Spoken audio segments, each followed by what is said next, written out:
Hello and welcome to this BioProcess International Ask the Expert webcast. I'm your host, Leang, the online editor for BioProcess International.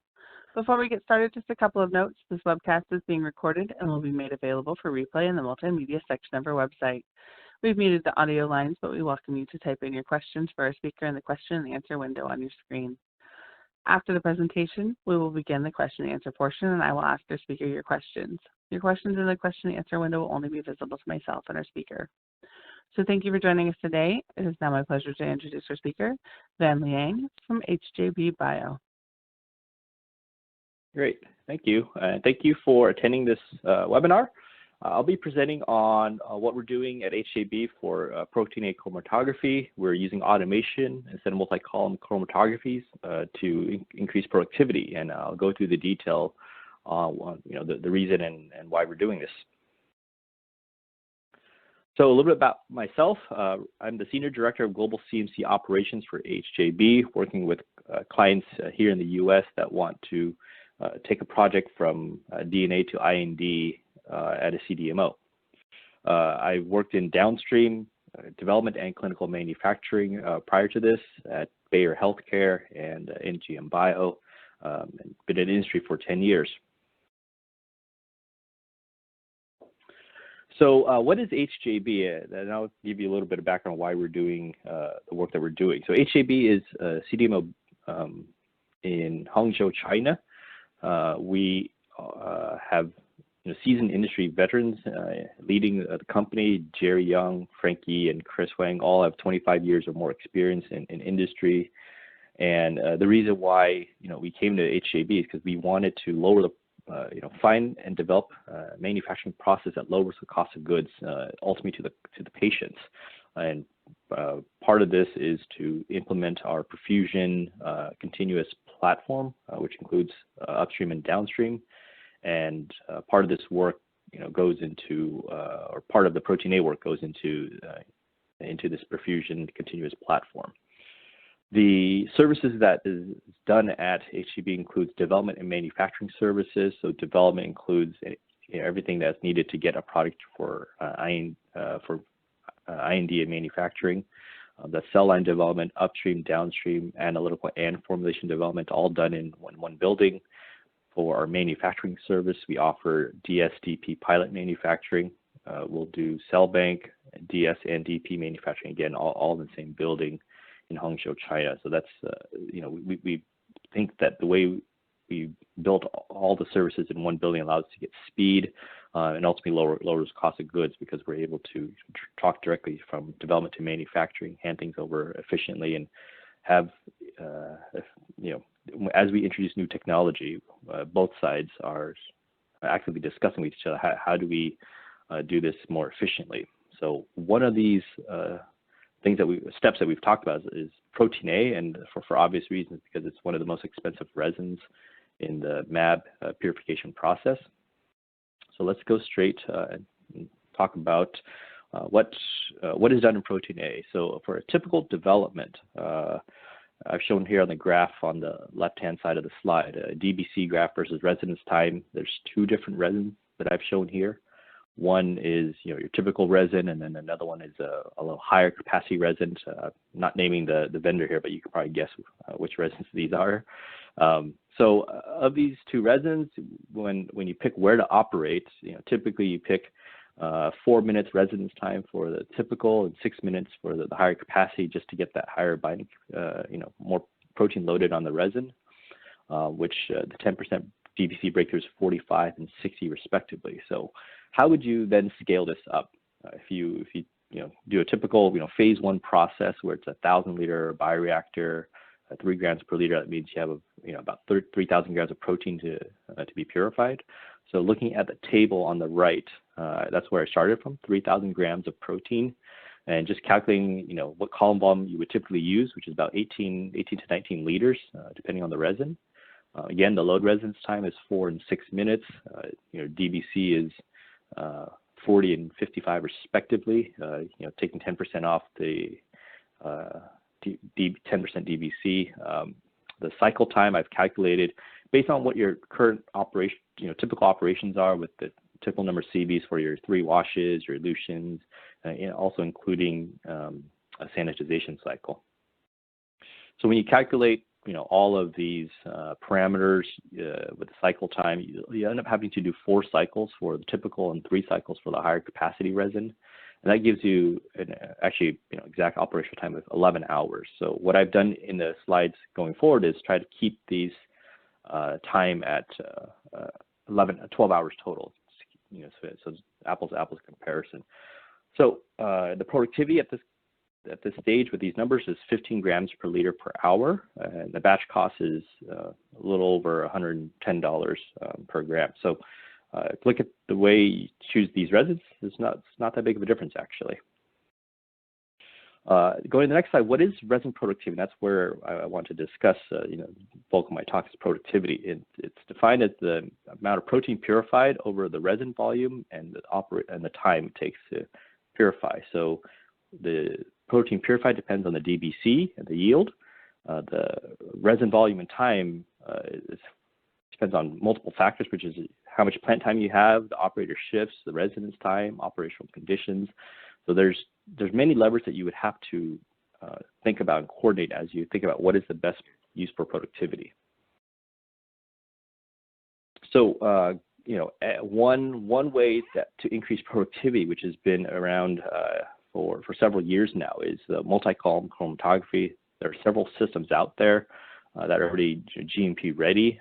So I want to, this is something that we thought about when we wanted to increase our productivity, use our resin more efficiently. Is can we use MultiColumn chromatography for our perfusion process? So the MultiColumn chromatography is basically 2 or 3 columns, maybe 4, operating in parallel. And the reason why this is done is that you're able to continually load. So in this diagram here, step 1, 2, and 3, the first column is showing that there's a load going on, and there's 2 columns linked to each other, and the third column is waiting for a process. Step 2 is that the load is done. Column 1 is going to the wash, elution, and regeneration, and then column 2 is now loading, linked with column 3. And then it cycles on to step 3, where column 2 is now being under the wash, elution, regen step. So basically, you're always continually loading because you have 3 columns there waiting for the process to happen, and that allows you to do many cycles and many columns in a day.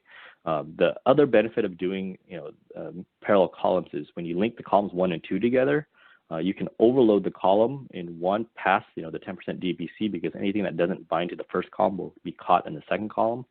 So when you do all this together, you can actually overload your column at short residence time, and this allows you to use small columns, automation, and use the resin up many more cycles than you would in a typical operation in the same amount of time, which increases productivity. So let's go through the calculations and look how that actually plays out for productivity. So again, using the same 3,000 grams of protein to be purified. Column volume total is in half for the MultiColumn chromatography. We have 3 by 3 liters. The residence time I put at 2 minutes because again, the overloading allows you to go faster. The DBC is 65 because, again, you have the second column to catch anything that doesn't bind to the first column, so you're able to fully utilize the binding capacity. The cycle time cut in half because you have faster residence time. Number of cycles, I've calculated 15 over 3 columns. Total operation time is 10 hours. So if you look at all of these numbers and productivity, you get to 32 grams per liter per hour. So you essentially more than double your productivity because you have smaller columns. And if you look at the cost per gram, that works out to be about $55 a gram. So there is a clear benefit of using MultiColumn chromatography. You have, especially for phase 1, you have less resin. You used to use half the resin.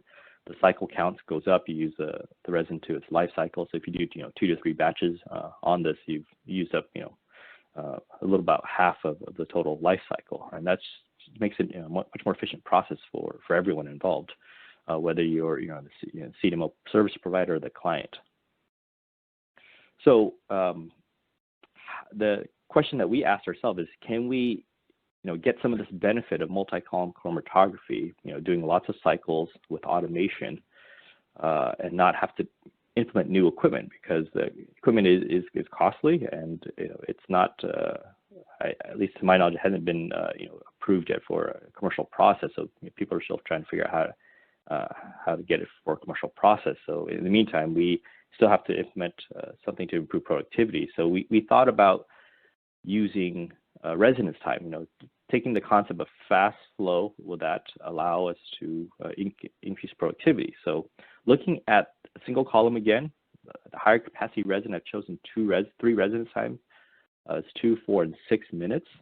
And change the operating conditions a little bit to really maximize the productivity, in that the load residence time, even though it's 4 and 6 minutes, you can go back to faster during the wash to elution sub steps. When you do that, we get this table here on the right where again 3 columns, 2, 4, and 6 minutes residence time compared to MCC. Again, protein purified kept constant at 3,000 grams of protein. The column volume I've calculated based on trying to keep the operational time 12 hours or less. So based on that, I got the 11 and 14 liters for these columns. The load residence time I said was 2, 4, and 6 minutes. The DBC obviously is lower when you have 2 minutes, and then higher when you have 6 minutes. So that is a trade-off when you go faster. So you have lower DBC, and that seems counterintuitive that you'd want to operate at 2 minutes and get lower DBC. So let's take a look. What's the impact? So the cycle time obviously is faster when you have 2 minutes, 85 minutes versus 170. The number of cycles goes up when you have lower DBC. So 2 minutes residence time, that's 8 cycles, where the 6 minutes is 4 cycles. And when you calculate total operation time, again, I try to keep it 12 hours or less. And when you do that, the productivity has increased for 2 minutes residence time. It's 24 grams per liter per hour, where the 6 minutes is 19.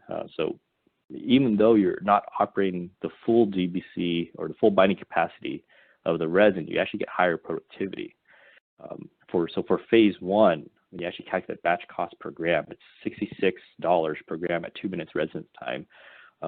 And that's pretty impressive when you're able to just go faster. So when you first typically operate everything at 6 minutes residence time, just increasing the residence time for the wash to elution step increases your productivity already, as I shown here in the 6 minutes residence time. And then then doing everything at 2 minutes makes it that much more faster and increases the productivity. So we're not quite at MCC at 32 grams per liter, but from 15 to 24, that's a pretty significant increase without doing much. And that's something that I think is a big benefit for phase 1, when you don't have a lot of time to develop these processes. You can just go fast on your flow rate, and that saves money, increases productivity. So I want to give an example of what's been done for 2 projects at HJB. These are obviously not 3,000 grams, because it depends on the actual reactor condition and your titer. So if you look, I've shown 2 examples, MAB 82 and MAB 100, where we have 1350 grams of protein and 2050. So we operate those in 2 different concepts. One is to try to operate in a 24-hour cycle, and then the MAB 100 is to try to operate in more or less a one operator shift, and see how that works out. So the residence time was 2 minutes for MAB 82 and 2.8 for MAB 100. Loading density was actually the same, even though the residence time is different. Cycle time, the MAB 82 has a longer cycle time because the load volume was longer and has lower titer, and that's a key input on productivity, is getting that load volume as small as possible. So the number of cycles both the same at 7. Operational time is again, I said 16 for MAB 82 and almost 11 for MAB 100. That works out to a productivity of 22 and 20 grams per liter per hour. So again, better than the 15 that was your typical process, and but not as good as the MCC at 32. But in the end, it's not just productivity; you also care about cost. So I listed here the cost of $41 and $48 a gram, and the reason for that is we're using not an alternative resin, but a different supplier for the resin, which has lower costs and higher DBCs at faster residence time. So that's why we're able to get the cost less than $50 a gram relative to your typical resin. And the point of this presentation is not to go through different vendors. It's just for you to think about, okay, if I want to go faster, do I need to go with the typical resin, or can you screen different resins, see which one gives you the highest binding capacity at 2 minutes or 3 minutes residence time? So that's the presentation.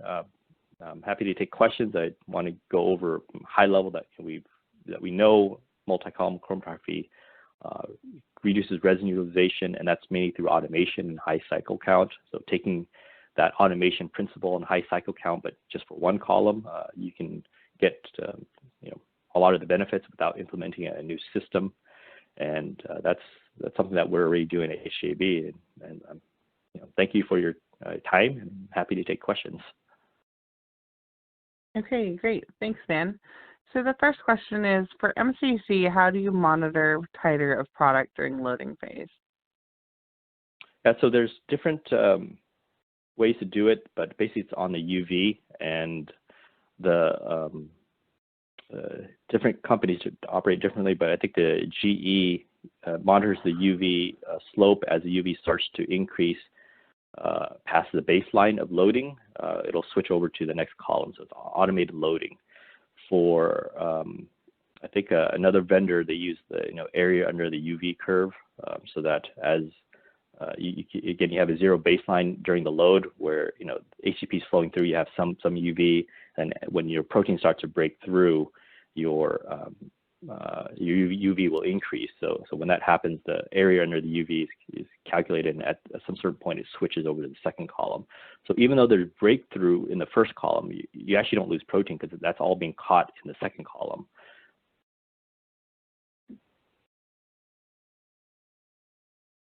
Okay, great. And in your cost assumption, is the resin discarded after the purification of the 3,000 grams? So that is just for one batch. So if you do multiple batches, your total cost for protein would definitely go down. And if you actually go through the commercial process, it works out to like $2 to $3 a gram for protein A for cost. And we've done this for the whole process as well. So if you look at the total process, protein A resin is actually not the biggest contributor. It's on par with viral filtration and even depth filtration, because those are single use, where resins used multiple times. So yes, in my cost calculation, it is just for one batch, just to keep things simple. But yes, if you use it for multiple batches, you can reduce that cost further. Okay. And have you ever tried to include in the process secondary high or low pH wash steps to reduce the HCPs prior to elution? Yeah, in wash 2, and in the calculation, I assume that it includes 3 CVs of the either a high salt wash, or a mid pH wash, or high pH wash, depending on your process, whether it's like a 5.5 wash or a pH 8 wash. Definitely included in the calculations. And does the automation method save buffer like the MCC does? So the automation doesn't save buffer. What saves buffer is trying to get the highest binding capacity possible. So in whenever you do any type of high cycles with lower DBC, if you end up doing a little bit more cycles, you use a little bit more buffer. But the cost of buffer to make is, for us, relatively low. So we didn't really consider the buffer save. But I've seen it before for MCC. It's typically like 30% of buffer save, because you're able to load more. Basically, if you're able to load, let's even call it very optimistic, from 60 to like 90 grams per liter, using about 30% more of the resin capacity, so 30% less cycles, and that enables you to save buffer. Okay, so I think we just have time for one more question, but I see a lot of great questions in here. If we didn't get to your question, they will be given to Van, and he can follow up with you directly. So the last question is, for MMC, is it necessary to use the overloading technique, or is there still benefit to running 2 columns in parallel without overloading? Yeah, we've actually done the same thing because of the regulatory concerns of overloading. And yes, you can run the columns in parallel without overloading that. You're running then just 10% DBC. Let's call it 60 grams per liter or 50, whatever it is. And after you finish loading, you load the second column, and then the first column goes to your regen. And the only difference there is that you're not getting the extra, probably 20-30% of resin utilization, but you still get the benefit of you're still able to do lots of cycles, lots of automation through that. So you still get the high cycle count, just maybe not as high productivity. But we've done that calculation, and that's the way we probably would want to operate before we get regulatory approval on how do you do the column overloading with viral clearance considerations and all that. And when we did that, we then made it even simpler. Just say, what if you just apply the automation? You just keep going cycle after cycle for the batch mode, which is why we ended up with just automation instead of trying to do this overloading. Okay. Well, thank you very much, Van. Thank you. And if I haven't answered your questions in this top presentation, I'll follow up with you after the meeting. Thank you. And thanks to our audience for joining us. The recorded version of this webcast will be available for on-demand viewing on our website, and as a registered attendee, you'll receive a follow-up email providing you with a direct link. We look forward to having you join us at future BioProcess International Ask the Expert webcast. Look for those announcements in your inbox. Goodbye.